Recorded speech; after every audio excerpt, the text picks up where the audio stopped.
Bueno, buenas tardes. Vamos a hablar hoy del tema costo de capital.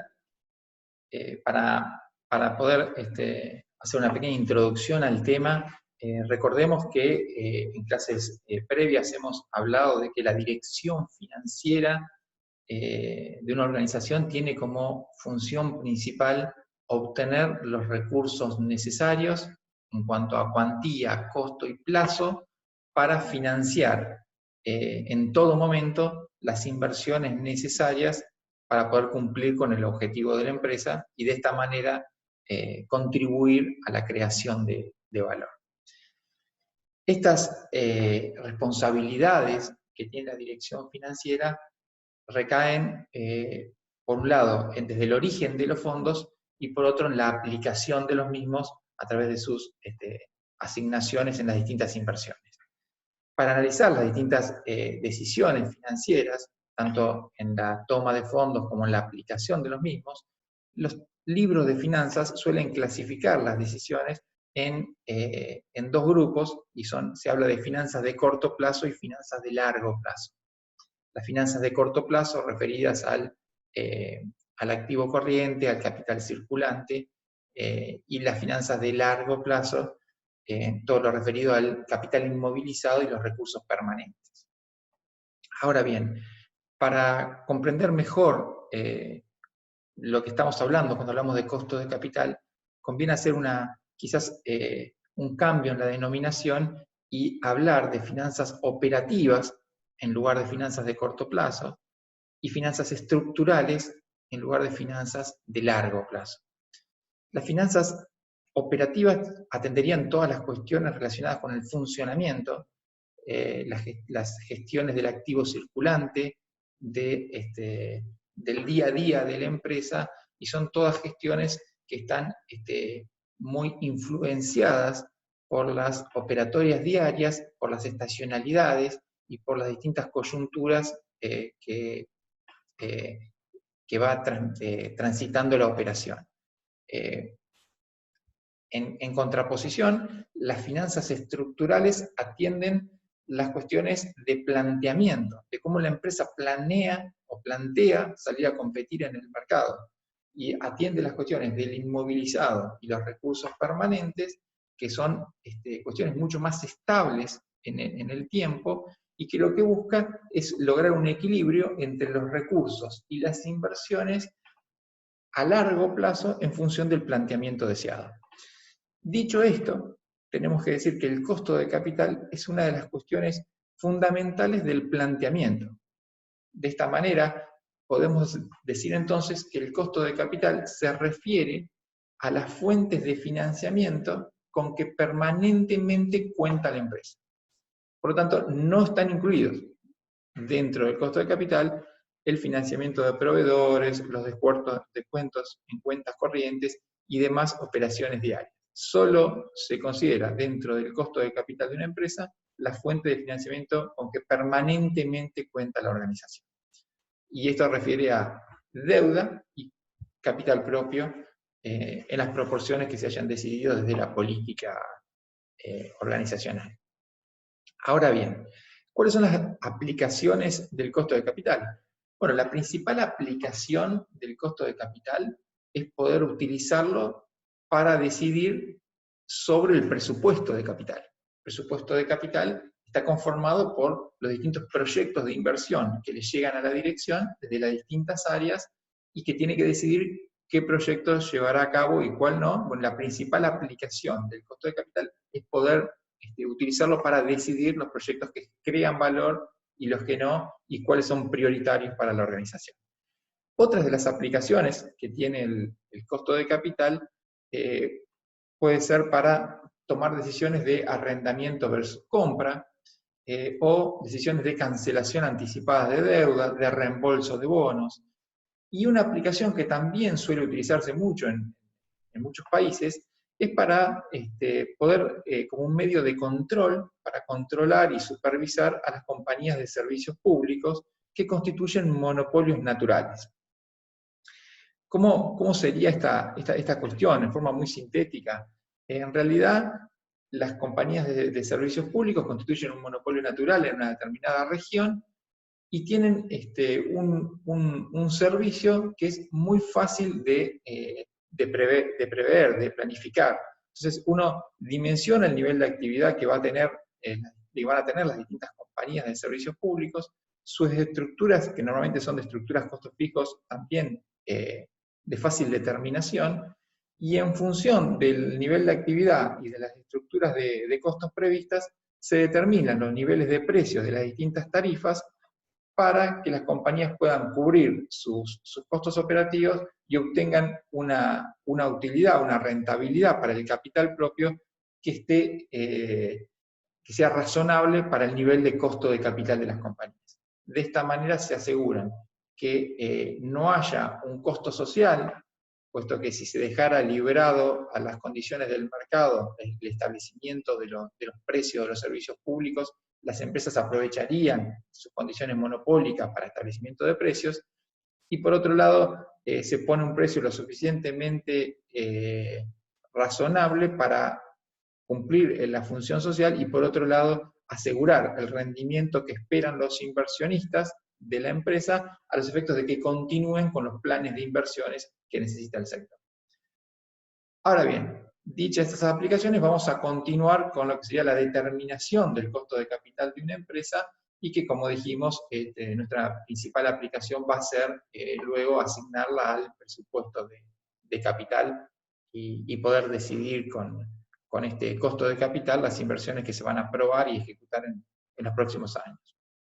Entonces, ¿cuáles son los componentes del costo de capital? Como dijimos, los componentes que serían aquellos financiamientos permanentes con que va a contar la empresa, se refiere a la deuda, a las acciones preferidas y a las acciones ordinarias, que son las que corren con la variabilidad del negocio. ¿Cómo se determina el costo de estos distintos componentes? Bueno, ahí tenemos el detalle de los distintos costos que uno debería estar estimando.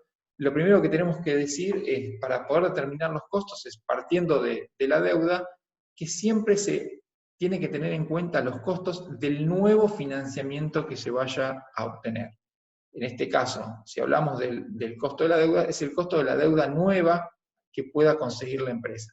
Es común ver errores o cometer, las empresas, ver cómo se cometen errores, pensando que para analizar el costo de financiamiento de la empresa, analizan el costo de las fuentes de financiamiento que actualmente están utilizando. Y esas fuentes ya las pidieron, ya las están utilizando y posiblemente no estén disponibles para nuevos proyectos de inversión.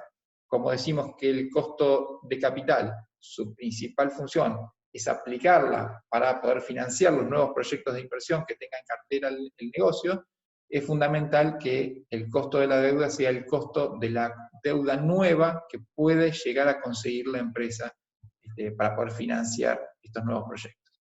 Por lo tanto, es fundamental, al momento de definir el costo de la deuda, tener en cuenta que sea la deuda nueva.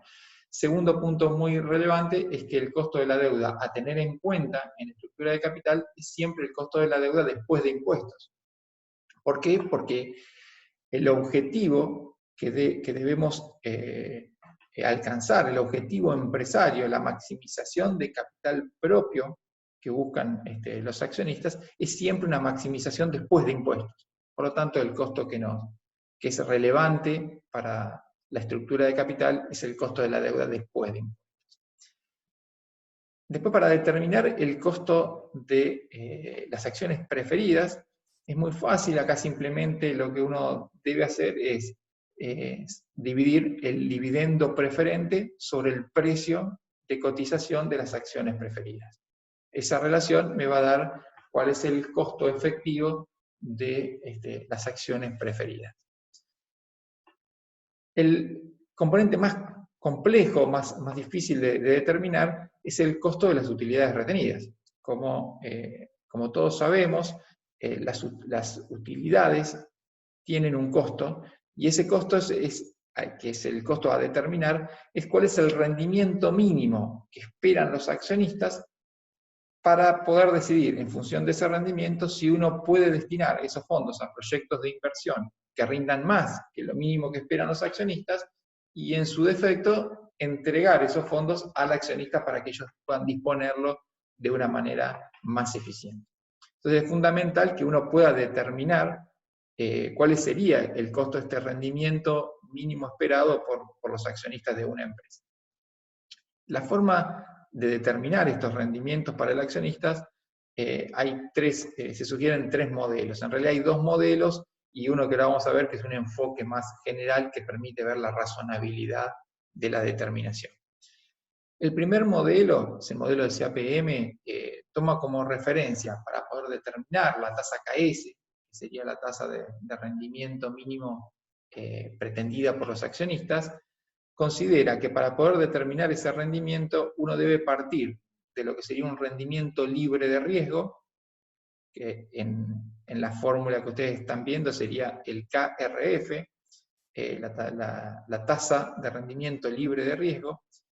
A esa tasa hay que sumarle una prima de riesgo. ¿Cómo determina esa prima de riesgo? Se calcula la prima de riesgo del mercado, que sería en promedio cuánto paga el mercado a todos aquellos que invierten en activos riesgosos. Para llevarlo a un dato, a algo concreto, sería la diferencia entre el rendimiento de los activos riesgosos del mercado, sería el rendimiento de la acción promedio del mercado, el promedio de lo que rinden todas las acciones que cotizan en el mercado, menos la tasa libre de riesgo. Entonces, el promedio de lo que rinden los activos riesgosos, menos la tasa libre de riesgo, es la prima que el mercado le está reconociendo a aquellos que invierten en activos con riesgo. Y eso se multiplica por un beta I, como figura en la fórmula, que sería el riesgo propio del activo que estamos analizando. En este caso, el riesgo propio de la empresa a la que estamos determinando el costo de capital.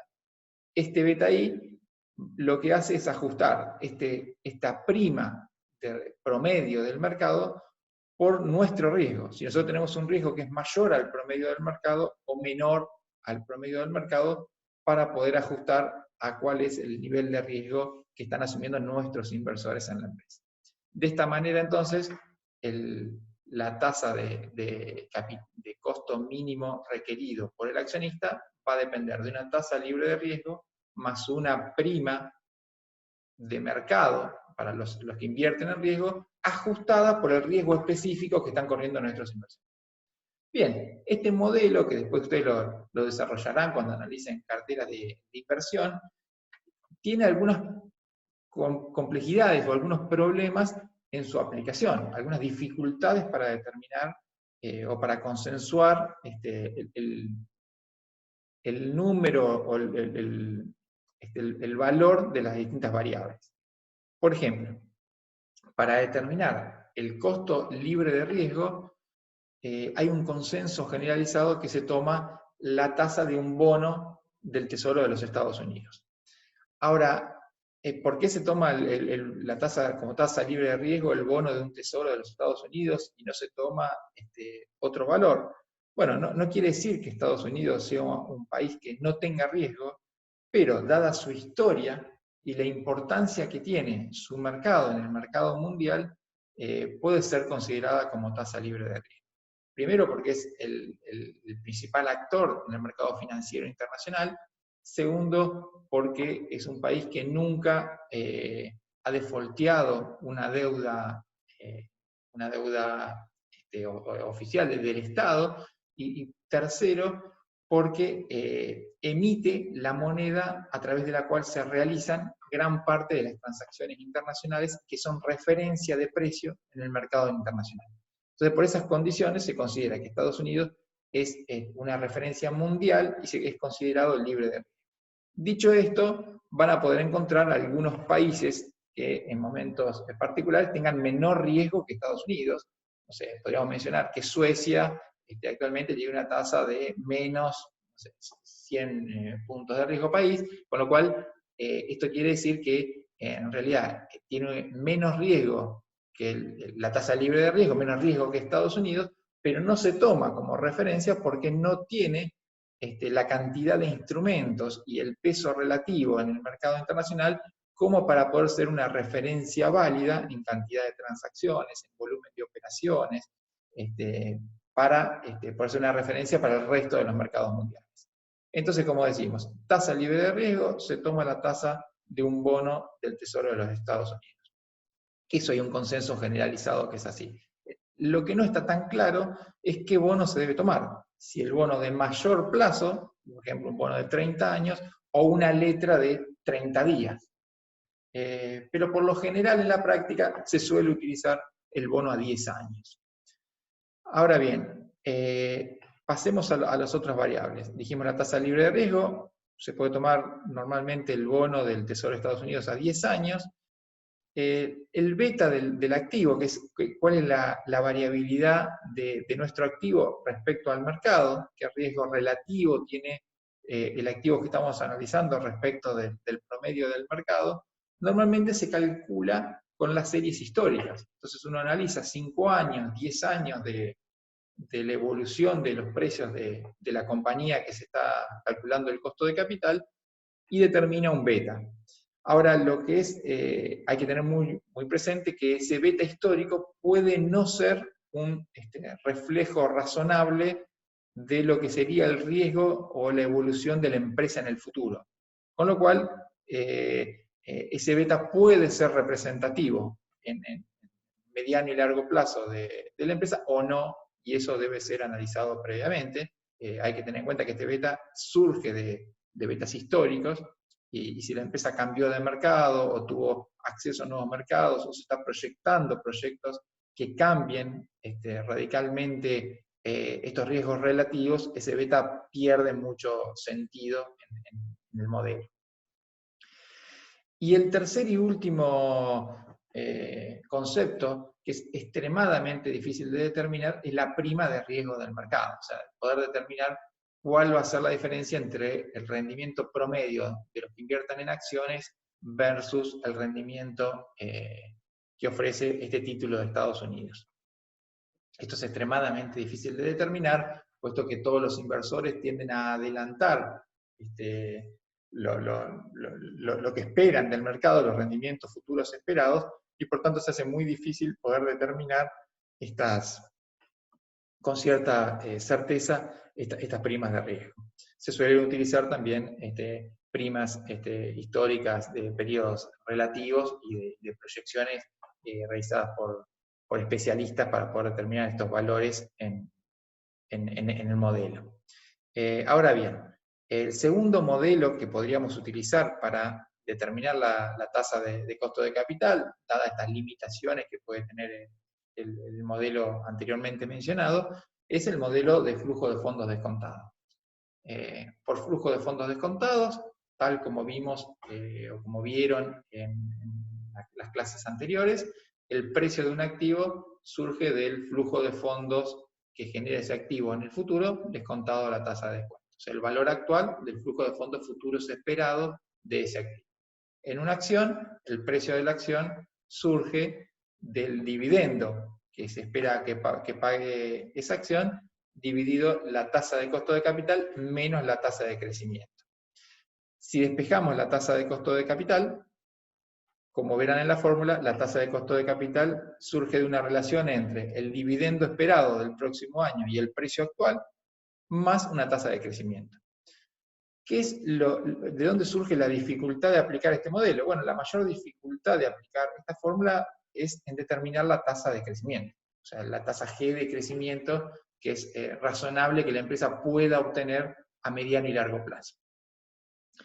Si la empresa es una empresa muy estable, que ha tenido utilidades y tasas de crecimiento estable en los últimos años, y se cree que el contexto comercial y competitivo de la empresa no va a variar significativamente, se puede tomar la tasa de crecimiento de los últimos años para proyectar el crecimiento futuro. Pero si eso no es así, si la empresa ha ido fluctuando el nivel de utilidades y en función principalmente de los contextos macroeconómicos, de las coyunturas, esa tasa de crecimiento histórica no puede ser utilizada en el modelo para proyectar el crecimiento futuro, y por lo tanto se suele aconsejar utilizar como tasa de crecimiento un promedio de las expectativas de los analistas sectoriales sobre cómo se cree que va a evolucionar ese sector y en particular esa empresa en el sector en los próximos años. Ahora bien, habiendo mencionado esos dos modelos, un tercer modelo para determinar el costo de capital propio es el modelo que dice que el capital propio debería surgir del rendimiento de los bonos más una prima de riesgo. Esto quiere decir, el modelo dice, si el mercado en forma eficiente ya evaluó los bonos de la compañía, analizó el riesgo de la compañía, la capacidad de repago de la compañía para los acreedores externos, que son los dueños de los bonistas, para asumir el costo que tiene el accionista, deberían adicionarle a ese costo o el rendimiento de los bonos, adicionarle el diferencial por riesgo propio, porque los accionistas cobran después que la deuda y se quedan con el riesgo propio del negocio. Lo que propone este enfoque es sumar 3 o 5 puntos porcentuales por sobre el rendimiento de los bonos corporativos. Y de esta manera determinar el costo del capital propio de la empresa. Obtendríamos un rango razonable entre, si sumamos 3 o 5, en Argentina se podría sumar entre un 30 y un 50%, para no dejar puntos fijos, porque acá estamos acostumbrados a tasas de costo de capital mayores, si se hablan en tasas de costo de capital en pesos, si se hablara en tasas de costo de capital en dólares, podemos mantener 3 o 5 puntos porcentuales como establece el modelo. Y lo que te establece eso es una franja razonable del costo de capital que pueden exigir los accionistas. No pueden exigir menos que el rendimiento de un bono, puesto que el mercado ya evaluó ese riesgo, y tampoco mucho más, porque no estaría razonable lo que están pretendiendo versus el riesgo que el mercado está considerando que tiene la compañía.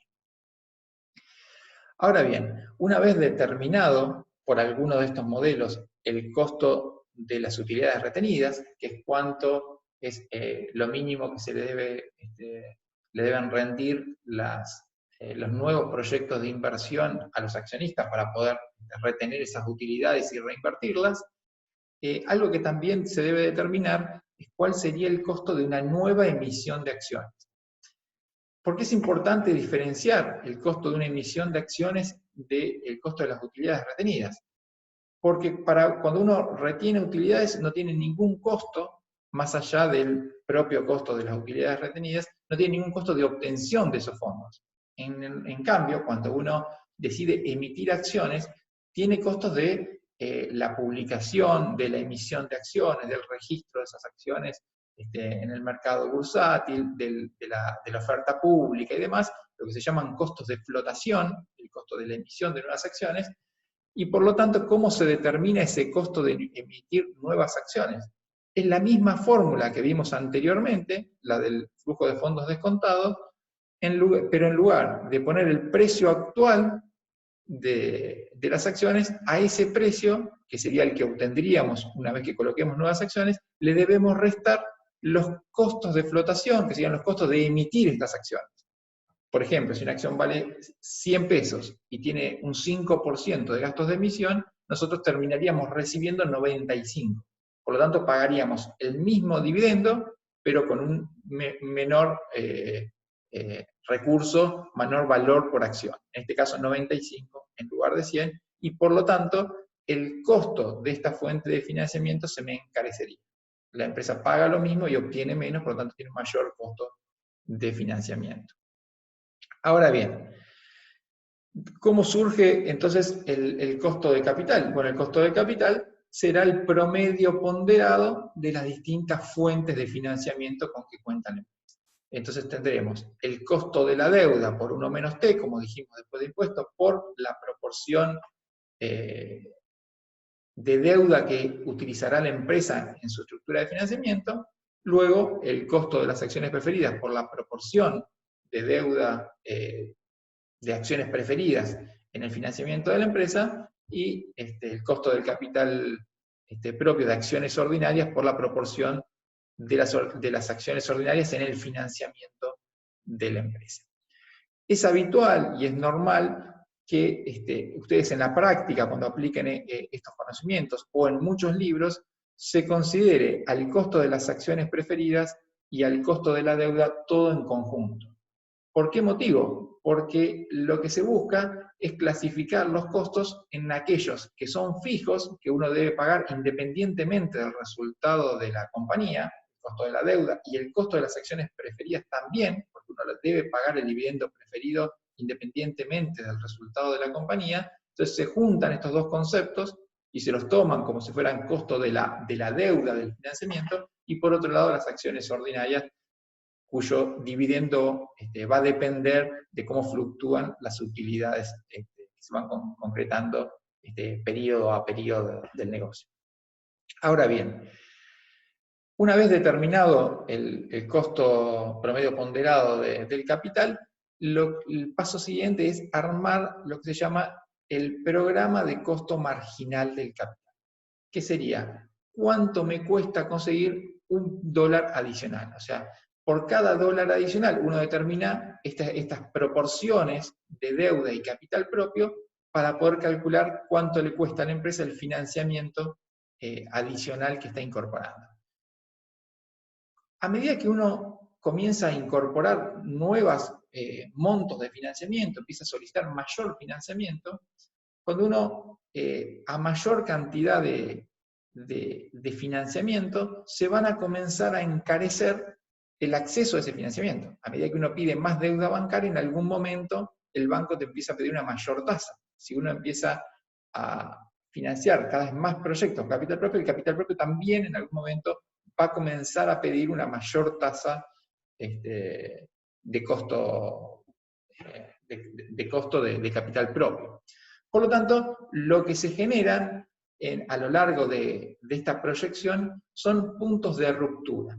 ¿A qué se le llaman los puntos de ruptura? Es al momento en que el costo de capital salta y a partir de ese momento el dólar adicional que yo tenga que conseguir tiene un costo mayor que el que venía teniendo hasta ese momento.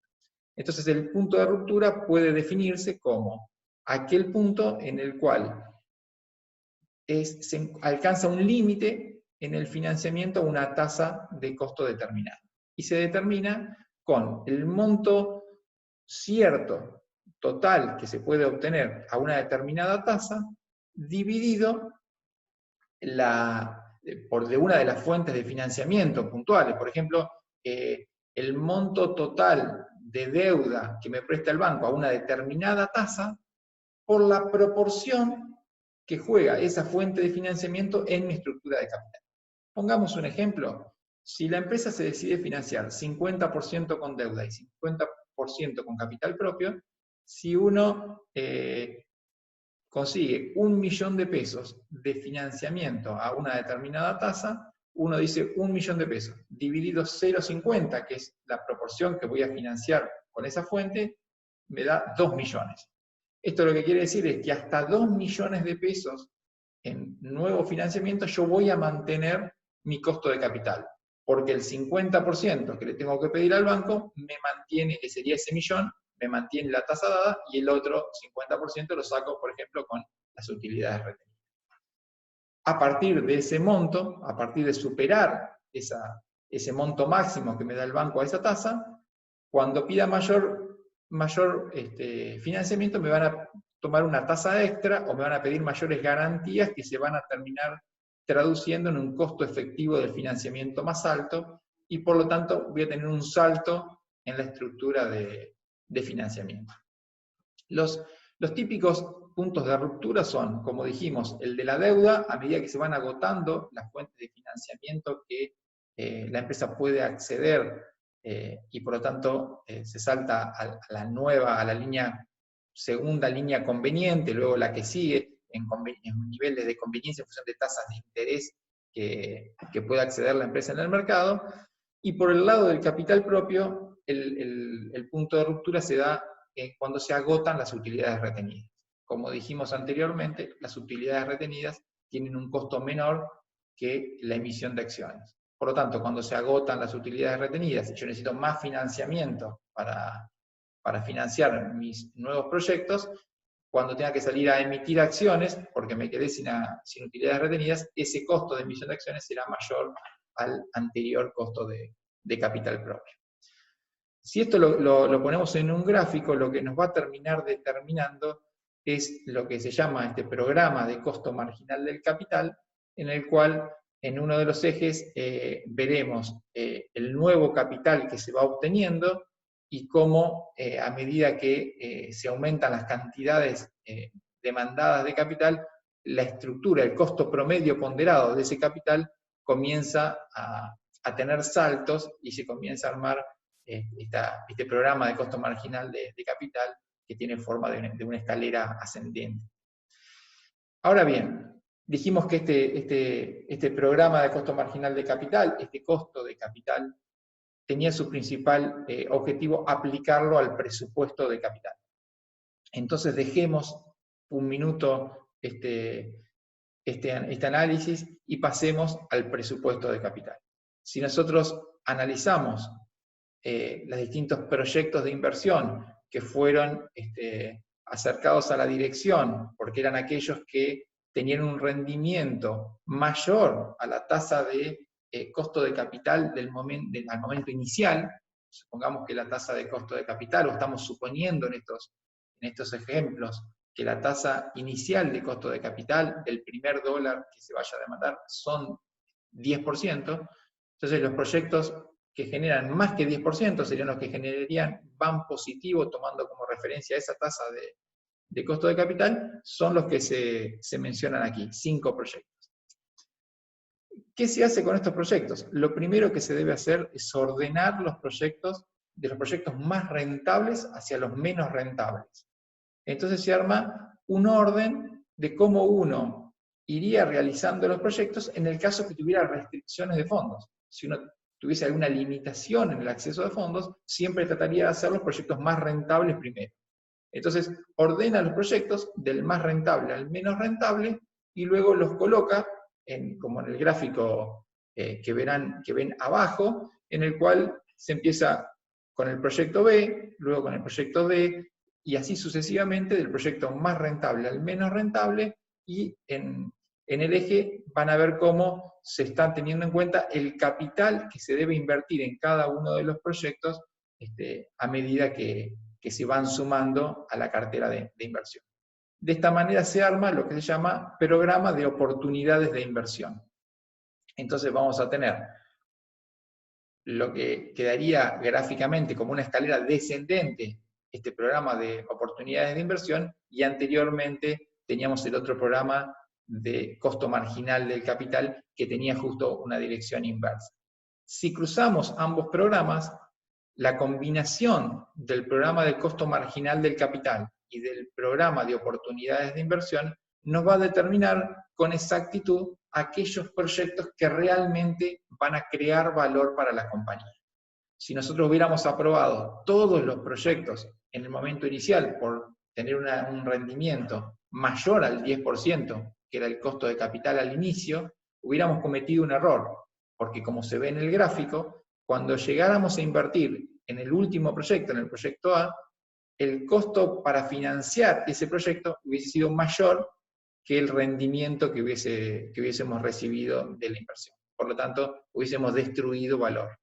Entonces, lo importante de este costo de oportunidad, cuando se aplica al presupuesto de capital, es determinar cuáles son los proyectos que deben ser aprobados, que son aquellos que en la intersección quedan por sobre el programa de costo marginal del capital, y que son los proyectos que realmente van a crear valor para la compañía, y desechar o dejar para periodos siguientes los proyectos que quedan por debajo del programa de costo marginal de capital.